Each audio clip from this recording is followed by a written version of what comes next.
on the internet, and I found this well, kind of tutorial on how to make your normal cycles. So how to attach a motor and make them automatic. So you just like press a button and it starts going. So I got really excited, and I was like, okay, let's build this, and I really wanted to make it. But then somebody told me about the Segway, and there's this place in Bangalore, and I went and tried it out there. And so then I started thinking, should I make the Segway or should I make the electric cycle? And then I realized that the Segway was something different, and the cycle would just be a motorized cycle, but the Segway would be a self-balancing vehicle. So what is then a Segway? So a Segway is something that balances like this does, but it has two wheels. So you stand on it and it has a handle, and when you lean forward you go forward, and when you lean backward you go backward or stop.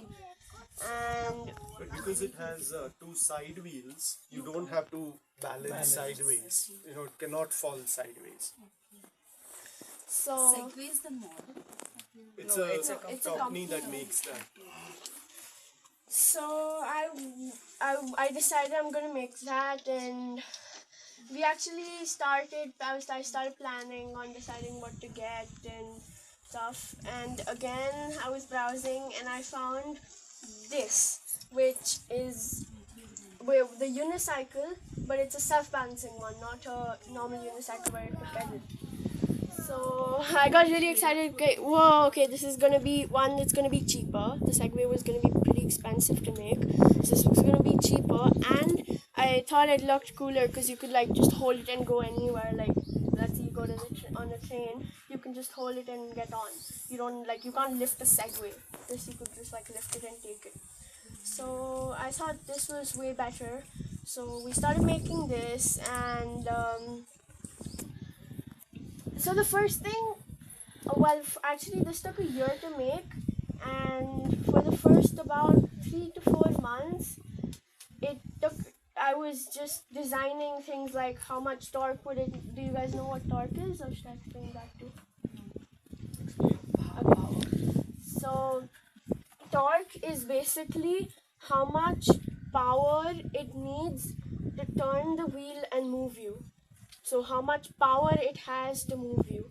So that's the torque, how much power it generates. So I took quite a while calculating how much power it would need to move me, what speed it would go at, and how many batteries it would need, and all kinds of things like that. And when that was done, we ordered the parts. Oh, no, the model. And yeah, so before we ordered the parts, after designing for about a month, I was just making, so there's this tool which allows you to draw something but in 3D. So not just like a paper drawing, it's like 3D.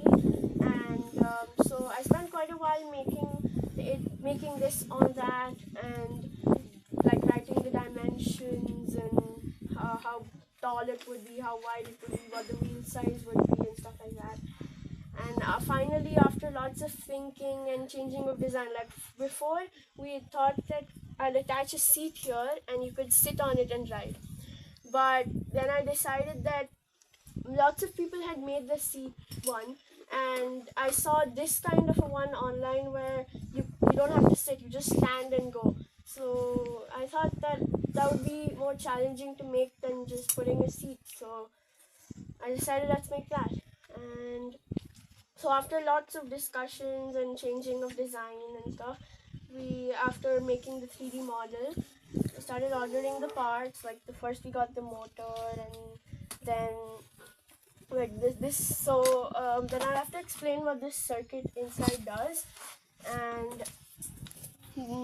there are basically 3 components that control and sense what you're doing on the unicycle. And you guys want to come closer so you can see? You can open it. Oh wow. Whoa. So practically you don't get any exercise while doing it? No. So there are three parts, if you can see.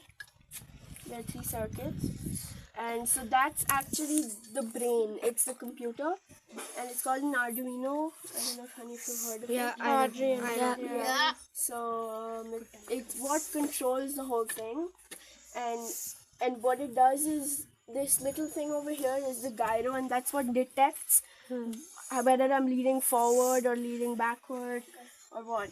So that takes the input in from the gyro, and then it tells. So this is a motor controller.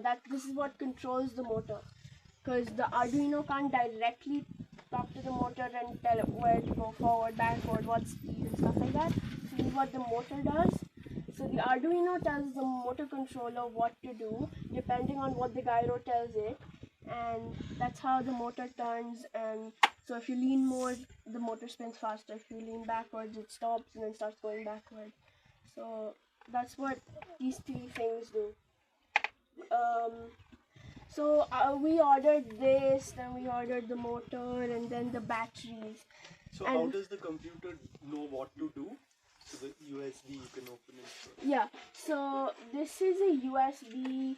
This is just for power, but what we've done is on our computer, we got a program that we put onto the Arduino, and that program tells the Arduino that read what comes from the gyro. So it reads whether it needs, you're leaning forward or backward, and then depending on what it sees, it tells the motor controller to make the motor go forward or backward. And so that it has a program that runs on it, and we put that on using this USB. Right now this USB is just being used for powering the Arduino. So yeah.